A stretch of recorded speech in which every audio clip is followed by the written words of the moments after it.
Okay, so here it is, and here's the instructions of it. It looks pretty straightforward, I guess, from this. And these are the pieces and parts. You can see it's pretty heavy duty, and it's got some sticker stuff to stick it on. It's got the pieces it needs and everything in here. So let's put it together.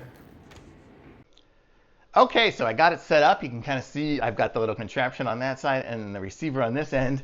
So now when I go and slide my door closed here, it'll kind of catch onto it when it gets to that point. I think it caught it. And see, now I'm not doing anything, and it's closing the door.